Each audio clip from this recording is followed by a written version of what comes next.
Olá, tudo bem? Vamos a mais uma aula do nosso curso UML na Real. Nessa aula, no módulo de diagrama de classes, nós vamos começar a montar nosso diagrama de classes dentro do contexto que nós estamos trabalhando, que é a solução de eventos, um sistema para venda de ingressos. Vamos passar mais uma vez aqui, rapidamente, no nosso diagrama de atividades. Quando a gente vai estruturar um diagrama de classes, a gente está tratando de uma solução que nós estamos pensando para um problema de negócio. Solução essa que vai ser materializada em software. Aqui no nosso curso, como nós estamos seguindo uma linha de raciocínio, a partir do diagrama de atividades, depois do diagrama de casos de usos, de um contexto que é esse contexto da venda de ingressos para eventos, nós podemos consultar os outros diagramas para que nós possamos entender melhor aquilo que a gente vai ter que levar para a estrutura do nosso sistema, através da representação no diagrama de classes. Mas no dia a dia, se você não tiver outros diagramas, sem problemas. O importante é você conhecer bem o problema que você está dando uma solução para ele e conseguir modelar essa solução, escrever, desenhar essa solução. Se você tiver vídeos, entrevistas, rascunhos, e-mails de reunião ou apenas pessoas para conversar, tudo bem. O importante é que quando você for pensar a estrutura, você leve ela o mais próximo, tenha a maior aderência, né? Leve o mais próximo da vida real daquilo que você está trabalhando. Lembrando aqui rapidinho, nós estamos falando da jornada de compra de ingresso. Aí nós temos a compra de ingressos, onde nós vimos que o usuário faz login, faz a seleção do evento, seleciona tipo e quantidade de ingresso, define uma forma de pagamento. Aqui na forma de pagamento, a gente pode fazer via cartão de crédito ou débito, temos que sensibilizar alguns sistemas financeiros, né, tipo controladoria e contas a receber, e depois do pagamento a gente faz o envio do ingresso digital. E na parte aqui de baixo da validação dos ingressos, a gente tem um cenário onde, através de um app de validação, que está dentro de um smartphone, esse app mobile, alguém faz a validação do ingresso digital. Nosso contexto, só para ficar claro também, aqui no curso, a gente não vai modelar 100% do sistema, porque senão o curso teria 100 dias de duração. O que nós estamos fazendo é pegando um pedacinho de um contexto, numa solução de eventos, /venda de ingressos, e explorando esse assunto como um problema que nós vamos resolver do ponto de vista sistêmico. Vamos ver como que ficou também o nosso diagrama de casos de uso, só relembrando as aulas anteriores. Então, em tempo de caso de uso, né, pensando na modelagem de casos de uso, a gente tem a realização do login, a questão da busca e da seleção de eventos, a questão do pagamento. A gente criou uma especialização, que é o pagamento em modo batch, para que a produtora de eventos Ventura possa fazer integração com o nosso sistema. E temos as especializações ali de pagamento por cartão de crédito e débito e a compra de ingresso. E lá embaixo nós temos a validação do ingresso. O diagrama de atividades e o diagrama de casos de uso, eles são diagramas comportamentais na UML. Ou seja, são diagramas que mostram interações que ocorrem dentro do sistema. Já o diagrama de classes, ele é um diagrama estrutural. Ele mostra uma realidade mais estática, mais estrutura. Grosso modo, se nós fôssemos falar de um prédio, nós estaríamos falando dos alicerces do prédio, da planta do prédio, de vários desenhos de como que é a estrutura desse prédio, que é um prédio que fica parado, em termos de espaço, é algo estático, como que fica essa estrutura. Se nós fôssemos pensar também num prédio, imagina que nós teremos um salão de festas. E aí nós temos um momento que é execução das festas, agendamento do salão de festas, como que ocorrerão o uso de banheiro, o uso de cozinha. Isso seria algo dinâmico, comportamental. Nós demonstraríamos isso através de um diagrama de casos de uso, um diagrama de atividades. Mas a estrutura desse prédio, do salão de festas, a gente mostra através de um diagrama de classes, ok? Vamos, então, começar o nosso diagrama de classes. Vou criar mais um pacotinho aqui no nosso projeto. Vou chamá-lo de diagrama de classes. Tem o pacotinho, agora eu vou criar o diagrama. Ele é um diagrama estrutural, como nós acabamos de falar. Aqui está a área do nosso diagrama e aqui está a nossa caixinha de ferramentas. Lembrando, eu não concebi esse sistema antes, até para que o nosso curso seja o mais fluido e natural possível. Pense que, enquanto eu estou montando essas aulas e trabalhando junto com você no entendimento dela, eu estou pensando também o sistema. Então, pode ser que eu tenha algum ponto cego, pode ser que eu vá desmanchar alguma coisa e fazer de novo, porque isso é a vida real. Quando nós estamos pensando em diagramar, a gente está fazendo a quatro mãos, várias pessoas debatendo juntas e etc. Vamos colocar uma classe aqui chamada evento. Lembra que a gente viu na aula anterior? Nós estamos classificando coisas da vida real. E podemos entender que no nosso sistema de venda de ingressos, nós estamos vendendo ingressos para evento. Então, precisamos de classificar esse cara ou essa entidade, tá? Depender de como que preferimos falar. E nós temos também ingressos. Porque para alguém entrar num evento, participar do evento, ele tem que ter ingresso.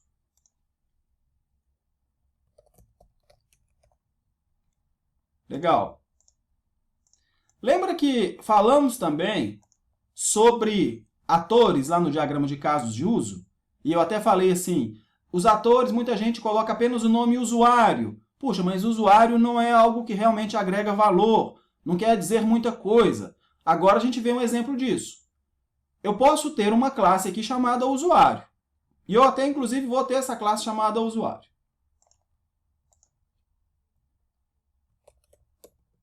Só que apenas a classe usuário, ela não quer me dizer muita coisa. Porque eu classifiquei alguma coisa como usuário. Mas qual é o tipo do usuário? Ou o subtipo do usuário? Então, eu vou colocar aqui uma que é o comprador. Ok? Por quê? Como falamos, quem que vai fazer a compra do ingresso? É um usuário comprador, logado no sistema. E nós falamos também, só para fins de exemplo, voltando aqui no nosso diagrama de casos de uso, do segurança do evento. Quem que é o segurança do evento? É o usuário do app mobile que vai fazer o uso do aplicativo para validar os ingressos na portaria do evento. E nós temos ainda um outro ator, ou usuário, que é um IRP da produtora de eventos Ventura. Então, vamos ter aqui o usuário, eu vou criar, já criei o comprador, eu vou criar um segurança evento. Só para constar também, quando nós estamos pensando classes, não é usual nós utilizarmos uma linguagem português supernatural. Nós estamos colocando em português, um outro detalhe também, tem muita gente que escreve em inglês, mas aí depende da empresa que você trabalha, do idioma que é utilizado. Eu prefiro escrever em português se a empresa for português. Mas a gente não coloca acento, cedilha, entre outras coisas, e nem espaço. Então, eu vou colocar aqui segurança evento. Apenas corrigir o que eu acabei de falar, porque aqui em usuário eu coloquei acento. E nós temos também um outro usuário, que é o IRP da produtora de eventos Ventura. Só que a gente tem que pensar um sistema, quando a gente está pensando um modelo de sistema, algo que várias outras partes podem usar. Quem vai usar na nossa realidade, no primeiro momento, é a produtora de eventos Ventura. Só que amanhã nós podemos ter a produtora de eventos Silva, a produtora de eventos XYZ Shows. Então, eu não vou criar uma só para o Ventura, eu vou criar um IRP produtora de eventos. Na realidade, nem vou colocar IRP porque podem ser outros sistemas, não IRP, pode ser um CRM, um sistema de venda de ingressos de outra produtora. Então, vou colocar aqui produtora eventos. Legal. Vou colocar isso aqui. Nas próximas aulas, a gente vai ver como que nós teremos comportamentos diferentes para esses carinhas. Todos são usuários, mas cada um com o seu objetivo específico. E nós vamos entender também por que eu deixei uma classe usuário mesmo assim. Nós temos eventos, nós temos ingresso e nós temos pagamento, não é mesmo? Então, eu vou colocar uma classe aqui chamada pagamento. Mas lembra que a gente falou, mas beleza, temos pagamento, mas temos pagamento também por cartão de crédito e débito. E lembra que eu falei que era importante a gente separar as responsabilidades? O mesmo se aplica no diagrama de classes. Eu não vou ter uma única caixinha com tudo que é pagamento lá dentro, senão o sistema começa a ficar fortemente acoplado. E isso é bug na certa quando isso for para a produção. Eu vou criar então eu vou criar duas outras classes aqui, que é pagamento cartão crédito e pagamento cartão débito.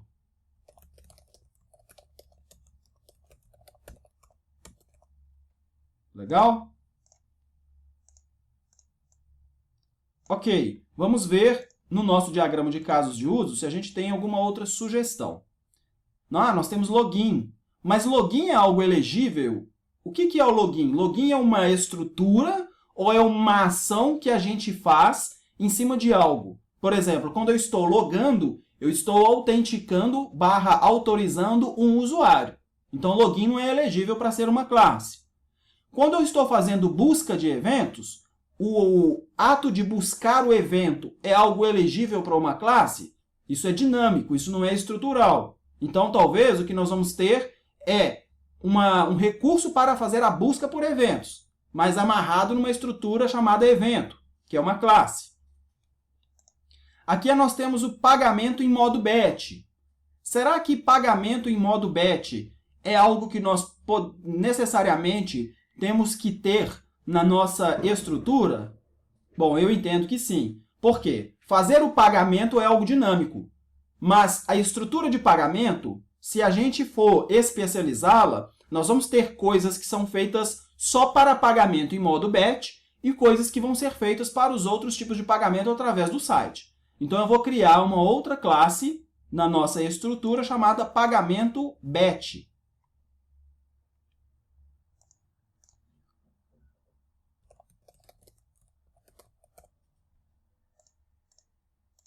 Legal, nós temos aqui várias caixinhas, ok? E um evento, ele pode ter atrações, não é mesmo? Nós podemos pensar assim, um evento vai ter cantor 1, cantor 2 e cantor 3. Mas nós podemos ter eventos que vão ter atrações de naturezas distintas. Então, imagina que a gente vai ter um evento que ele vai ter uma atração que é um cantor, é um show de música. Mas, ao mesmo tempo, ele vai ter um show uma peça de teatro lá dentro. Ao mesmo tempo, ele vai ter uma atração lá que é o espaço só para as crianças, para que os pais possam deixar seus filhos tranquilos e irem curtir a música num outro palco do evento. Então, eu entendo que é pertinente nós termos aqui uma classe chamada atrações. Faz sentido. Lembrando, tá? Tudo tem que ter sentido. Quando nós estamos pensando na estrutura de um sistema, as coisas têm que ter sentido, têm que ter lógica. Isso é usar de razão e de bom senso. Se não faz sentido, nós não podemos ter por ter, porque isso é desperdício na certa. Legal. E um ingresso, será que nós devemos ter apenas um ingresso ou a gente tem outras coisas aí? Tipo, um ingresso digital, um ingresso físico, existem diferenças entre eles? Nós estamos tratando apenas o ingresso digital, não é mesmo? Então, vamos deixar apenas a classe ingresso. À medida que o sistema for evoluindo, de repente, o que a gente poderia fazer na vida real seria quebrar esse cara em dois pedaços menores. Um ingresso físico, um ingresso digital. Aqui nós temos uma série de classes soltas dentro de um diagrama. O objetivo dessa aula é nós começarmos a estruturar essas classes, sim, e apenas identificá-las. Na próxima aula, a gente vai começar a explorar um pouco mais o corpo de cada uma dessas classes, colocando seus atributos ou propriedades. Ok? Vamos para frente, muito obrigado e um grande abraço.